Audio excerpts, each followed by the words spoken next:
Hi, I'm DJ Lisa Lashes and I am at Judgment Sunday in Ibiza at Eden in San Antonio. Hi, I'm Tart with a Heart, one of Ibiza Rocks resident DJs.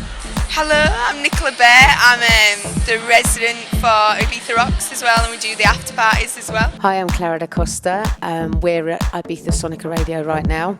This is my new home where I have my show, Jack's House. When I first got here at 17 years old, I came over with, I think it was £100, a week's accommodation. So it's kind of like, go find accommodation, go find a job. I got a bit of a shock because I realised that there was... the arms weren't so open to female DJs, and in fact there weren't other female DJs around at the time. Previously, girls like Lisa Loud and Nancy Noyes had been over with Paul Oakenfold just towards the late 80s, but when I came it was pretty much I was on my own. But I managed to get myself a great job at S Paradise, working as resident DJ and artistic director, putting on all the parties over the years, Clockwork Orange, Up Your Ronson, many more. Absolutely fantastic time to be involved in Ibiza, explosion of dance music throughout the 90s and millennium.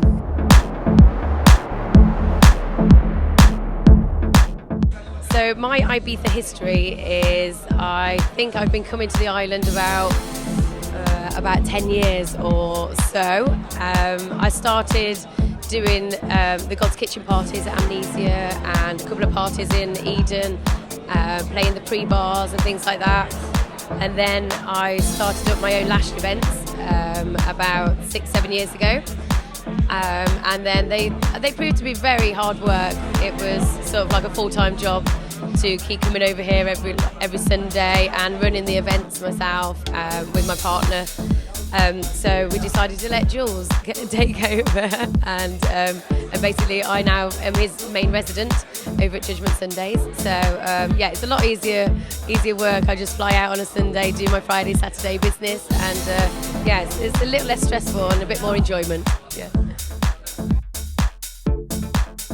To be an Ibiza Rocks DJ, you've got to know your stuff about music. You can't really blag it, can you?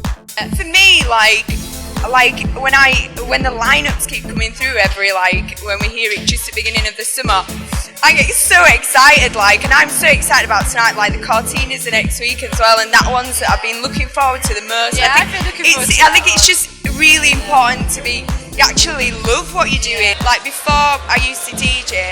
My boyfriend's a DJ, and I used to sit and play with the lights and stuff. And at certain nights, and you turn up and things, something's not set up or anything, or I'd bring my own CDJ, so you have to work out how to plug it in yourself, and if something goes wrong and it cuts out, instead of panicking, I always try to just, even if I don't really know what I'm doing, I try and figure out and I love it, I love the whole lead things and working out what's wrong. And I think, to be honest, it does help being a female. Oh, yeah. Because it is a bit gimmicky. So I've got to admit, when I first started DJing, my first year was probably, I got away with more, especially being a girl in London. You're not afraid to say that you're girl, it's just you don't want to hide that you are. It's just, it helps anyway. It totally helps. It does. But then on the flip side as well, I think, because it is still quite a man sort of world, then you do also, if you want to go further and take it to the next level, sort of getting an Ibiza Rocks residency, then you've got to sort of prove your worth as well, and I think then you have to work a little bit harder. If you look at the handful of the big names out there, there really are not many girls in that list, and they often earn less than the guys. That's just the way it is in perhaps all walks of life. It tends to be like that. I did find it very difficult when I first came to the island. The Spanish resident DJs were not used to sharing the decks with a girl, especially being young and English. And the resident DJ I worked with back in the day didn't talk to me for almost 3 seasons. We're now really good friends, but it was a tricky time. There was kind of I don't know how to explain it really, I suppose, machismo, sexism about it. Nowadays it's so different because you've got female promoters, you've got females running record labels. It's just so different. But I will still say that if you look at all the flyers and the posters around the island, it is still dominated by men. Yeah, a lot of the times I am one of the like the only female DJ on the lineup, but I don't find that kind of difficult really. I kind of embrace it and enjoy it really. I mean, at the end of the day, I'm a DJ like the guys.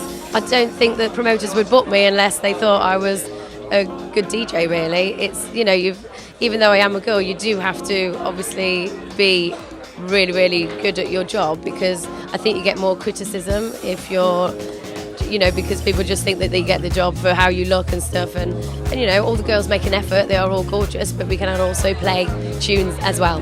At the end of the day, I love my job.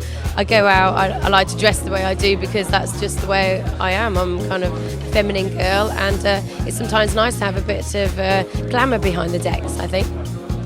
The other female DJs that I suppose that I really look up to is like Sister Bliss. I think she's amazing. Don't know, like DJs, girl. Well, I suppose you've got to pick Annie Mac, obviously. Like, she's like the one that's pushing it forward. She plays kind of a bit of different genres. Like, she does the different radio shows, and she knows about every type of genre of music as well. And she's great wherever you put her on. She works the crowd amazingly. And like, that is something really to inspire to. I would say I'm probably one of the very, very few female DJs that has never done what you would call a racy photo shoot. I have been asked over the years, and I always refused, because when I started DJing, you really didn't need to send photos. You would just be asked for a cassette or a CD when they came in, but you were never asked for photos. And then suddenly it was like, oh, send a photo. And I hated that. I was like, well, what does it matter what I look like? But now it's the same for guys. Everyone has photos, and there's that whole marketing thing behind it.